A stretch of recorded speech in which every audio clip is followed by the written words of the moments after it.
अस्सलाम वालेकुम students. Pharmaceutical chemistry के अंदर आज हम टॉपिक डिस्कस करेंगे mechanism of drug action. Mechanism of drug action से मुराद ये है कि जो ड्रग्स हैं वो अपने टारगेटेड फंक्शन को परफॉर्म करने के लिए कौन सा तरीका इख्तियार करते हैं, उन सारे तरीक़ाकार के बारे में हम आज इस लेक्चर में पढ़ेंगे।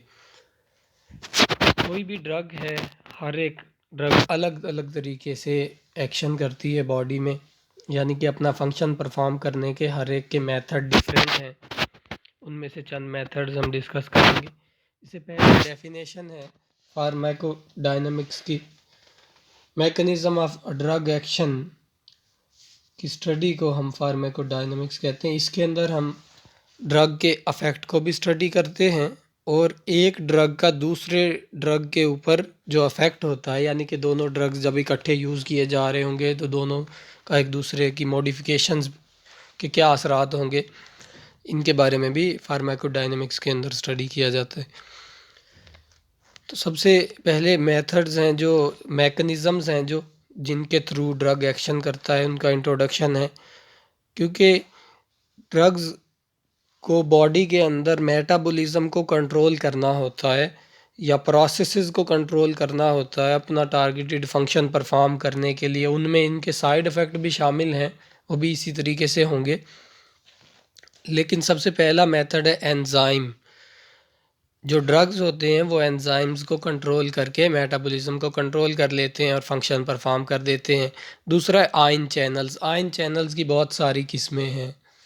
आयन चैनल्स जो मेम्ब्रेन के अंदर आयन चैनल्स होते हैं जिनके अंदर से आयन्स पास कर सकते हैं, जैसे कि ये सोडियम पोटाशियम वगैरह के नर्व इम्पल्स वाले टॉपिक में पढ़ते हैं जो। और ट्रांसपोर्टर्स जो हैं वो भी मेम्ब्रेन के अंदर ही मौजूद होते हैं। उनकी ओरिएंटेशन चेंज हो जाती है जब वो कोई मालिक्यूल दूसरी साइड पर ट्रांसपोर्ट करते हैं, मतलब कि ये मालिक्यूल जो है प्रोटीन का, ये रोटेट हो जाएगा दूसरे डायमेंशन में। रिसेप्टर्स हैं, रिसेप्टर्स भी कई तरह के होते हैं। रिसेप्टर्स मेम्ब्रेन के ऊपर भी मौजूद होते हैं और सेल के अंदर भी रिसेप्टर केमिकल फॉर्म में मौजूद होंगे। ज़्यादातर हम यहाँ पर मेम्ब्रेन के ऊपर वाले रिसेप्टर्स की बात करेंगे जो केमिकल सिग्नल्स को रिसीव करते हैं। सबसे पहले जो एंजाइम है इसकी डिटेल देखते हैं हम। हमें पता है कि एंजाइम जो हैं प्रोटीन के बने हुए हैं और एंजाइम्स हर एक सबस्ट्रेट के लिए स्पेसिफिक होते हैं। एंजाइम्स को रोका जा सकता है, यानी कि उनकी इनहिबिशन की जा सकती है और उनकी स्टिमुलेशन की जा सकती है। ड्रग्स कोई जिस्म के अंदर नए रिएक्शंस स्टार्ट नहीं करते, वो पहले से चलते हुए रिएक्शंस को स्लो या फास्ट कर सकते हैं एंजाइम्स को इंटरफेयर करते हुए, या मुख्तलिफ मेथड जो हमने पढ़े अभी उन मेथड्स के ज़रिए। तो इस डायग्राम के अंदर हम देख रहे हैं कि अगर इनहिबिटर आके जुड़ जाता है, ये पहले हम एंजाइम वाले चैप्टर में पढ़ चुके हैं कि एंजाइम कैसे फंक्शन करते हैं और उनके लिए पार्ट्स कौन कौन से रिक्वायर्ड हैं। अगर ड्रग एज आ इनहिबिटर काम करता है तो वो मेटाबॉलिज्म को स्लो कर देगा, और अगर कोई ड्रग एज आ स्टिमुलेटर काम करता है तो उसके लिए उसकी वजह से एंजाइम जो हैं फास्ट वर्किंग करेंगे, या फिर एंजाइम्स की प्रोडक्शन ज़्यादा हो जाएगी जिसकी वजह से वर्किंग ज़्यादा होगी। जैसे कि एड्रेनलिन है। एड्रेनलिन एक एंडोजीनस यानी बॉडी के अंदर बनने वाला कंपाउंड भी है, एक ड्रग है। आर्टिफिशियल लेंगे तो ड्रग कहलाएगा। हार्मोन ये एडिनाइल साइक्लेज की एक्टिविटी को फास्ट करता है, क्योंकि एडिनाइल साइक्लेज के लिए एक कोफैक्टर है। पहले तो हमें ये पता है एडिनाइल साइक्लेज का काम क्या है। ये एटीपी से साइक्लिक एडिनोसिन मोनोफास्फेट CAMP बनाता है। CAMP जो है बॉडी के अंदर एज अ सेकंड मैसेंजर काम करता है बहुत सारी जगहों पर। सेकंड मैसेंजर से मुराद ये है कि जो मेम्ब्रेन होती है ये इधर से सिग्नल लेता है साइक्लिक AMP, और रिसेप्टर प्रोटीन से सिग्नल लेके अंदर कहीं जाकर इस CAMP ने किसी दूसरी चीज़ को एक्टिवेट करवाना है और उसकी वजह से आगे कोई परफॉर्म होगा फंक्शन, यानी कि ये कैरियर का काम करता है। क्योंकि अगर फर्स्ट मैसेंजर अंदर दाखिल ना हो सके सेल के, तब ये एज अ सेकंड मैसेंजर काम करता है उसके पैगाम को आगे लेकर जाने के लिए। इसके अंदर ये बताया है कि एड्रीनलिन की वजह से एडिनाइल साइक्लेज का जो कोफैक्टर है डी कार्बोक्सिलेज उसकी प्रोडक्शन ज़्यादा होती है और जिससे एक्टिविटी ज़्यादा होगी। यानी कि स्टिमुलेशन से मुराद ये है कि एक तो अफिनिटी बढ़ जाए सबस्ट्रेट से और दूसरा एंजाइम्स की अमाउंट भी बढ़ जाए, यानी एंजाइम्स की प्रोडक्शन ज़्यादा हो, ज़्यादा से ज़्यादा एंजाइम बने जिसके नतीजे में फंक्शन ज़्यादा हो जाए जो एंजाइम ने करना था। और ये मॉडिफाई कौन करवा रहा है? ड्रग करवा रहा है, यानी कि स्टिमुलेशन की हम ये एग्जांपल पढ़ रहे हैं। इसके बाद इनहिबिशन की एग्जांपल है। इनहिबिशन से मुराद यहाँ पर नॉन स्पेसिफिक और स्पेसिफिक है। नॉन स्पेसिफिक से मुराद ये है कि कोई भी एंजाइम, एक ड्रग है वो सबके ऊपर इक्वली अफेक्ट करेगा, सब एंजाइम्स को नुकसान पहुंचाएगा या तो डीनेचर करेगा, या जैसे कि हैवी मेटल्स वगैरह हैं जो स्ट्रॉन्ग एसिड्स, फिनोल, अल्कलीज वगैरह, ये डैमेज काज कर देंगे और तकरीबन ये इरिवर्सिबल काज करेंगे डैमेज को। दूसरे जो कम्पिटिटिव इनहिबिटर्स हैं स्पेसिफिक होते हैं, हर एक एंजाइम के लिए उनके सबस्ट्रेट से मिलती जुलती शक्ल रखते हैं। ये सारी बातें एंजाइम वाले चैप्टर में भी आप दोबारा से रिव्यू कर सकते हैं वहाँ पे।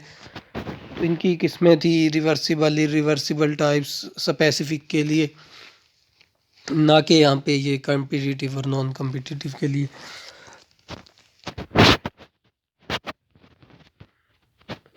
एंजाइम इनहिबिशन की एग्जांपल है कि जो एंजाइम का इनहिबिटर होता है वो असल सबस्ट्रेट से मिलता जुलता होता है, जिसकी वजह से या तो एंजाइम असल सबस्ट्रेट के बजाय कोई और सबस्ट्रेट नॉन फंक्शनल बना देता है, कोई और प्रोडक्ट बना देता है, या फिर प्रोडक्ट ही नहीं बन पाती क्योंकि रिएक्शन कैटलाइज करने के काबिल नहीं होता है एंजाइम उस इनहिबिटर का। तो इस तरह से इनहिबिशन वाले मेथड से ड्रग अपना फंक्शन करता है।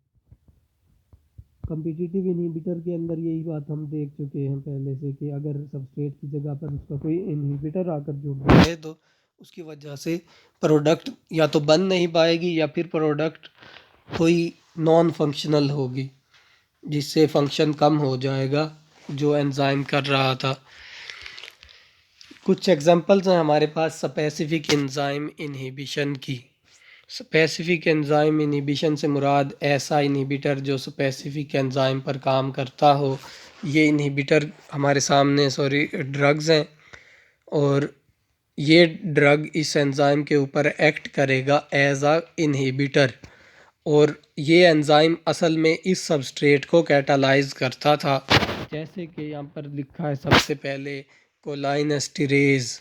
कोलाइन एस्टिरेज जो है हम अक्सर पढ़ते हैं कि नर्व इम्पल्स वाले टॉपिक में, साइनैप्स वाले टॉपिक में, कि इधर साइनैप्स पोस्ट साइनेप्टिक मेम्ब्रेन के ऊपर जब कोई ड्रग आकर जुड़ता है एसिटाइल कोलिन, तो इधर चैनल्स होते हैं, ओपन हो जाते हैं। फिर ये एसिटाइल कोलाइन को तोड़ने के लिए ये कोलाइन एस्टिरेज इस जगह पर क्लेफ्ट में मौजूद होता है, तोड़ के इसको दोबारा रिसाइकल करवा देता है, कोलाइन को वापस से दोबारा एंडोसाइटोसिस ऊपर हो जाएगी।